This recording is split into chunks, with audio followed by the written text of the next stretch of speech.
I'm here with Dusty ongoing coverage of IEM Cologne 2023. I'm here with Isak, coming off of an absolute marathon match against Fnatic. So I wanted to ask you first, you've been playing since what feels like 4 or 5 hours. How are you feeling right now?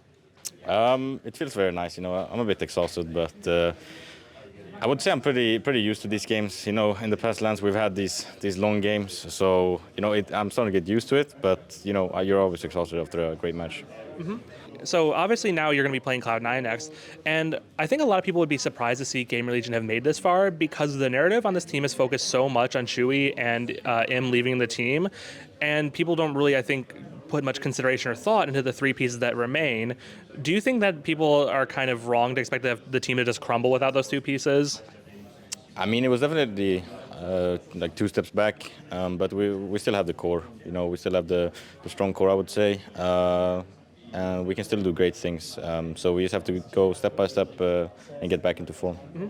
And with that in mind, you've brought in Neelan, and he's brought in a completely new system. So I was wondering if I could ask you sort of how his leadership of the team has differed in these early days compared to Chewy.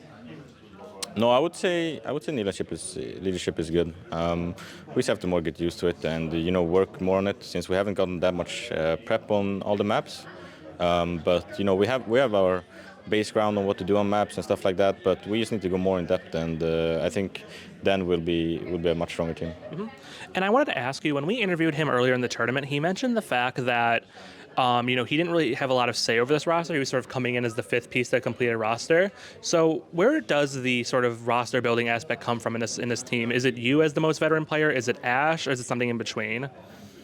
It's mostly Ash, but obviously he was keeping us all intact with who he was talking with and how he was going with them.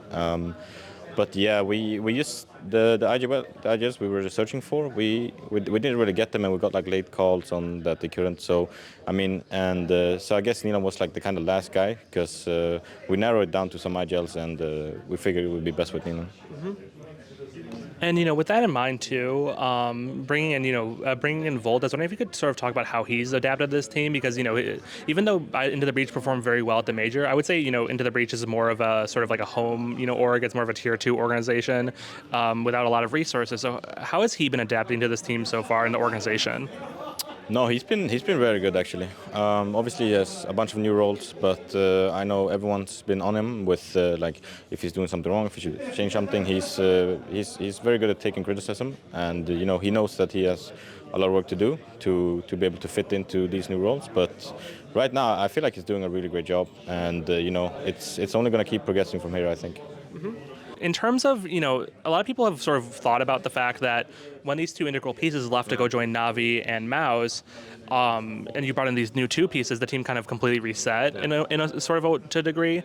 With that in mind, when this team gets up to 100%, like what's your most optimistic prediction for this team? Do you think it's going to be able to stack up to that old Paris roster? I mean, maybe eventually. I don't wanna say anything to maybe jinx it, but we know that we'll progress much more than we have now. We'll be much better in the future. But yeah, we're just gonna take like event by event and learn from our mistakes there.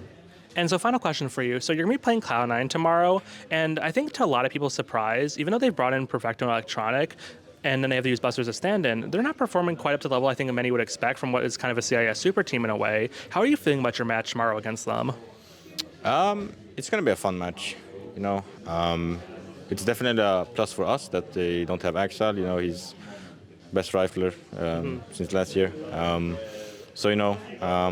But I think they've been doing actually pretty well without him still. I think he's a key factor to the team. But for us, we're just gonna go into the game with the same mentality we have been every game. If we lose, we lose. We have lots to learn, and it's just an upside if we win as well. All right, thank you so much for your time. We'll see you in action tomorrow. Thank you.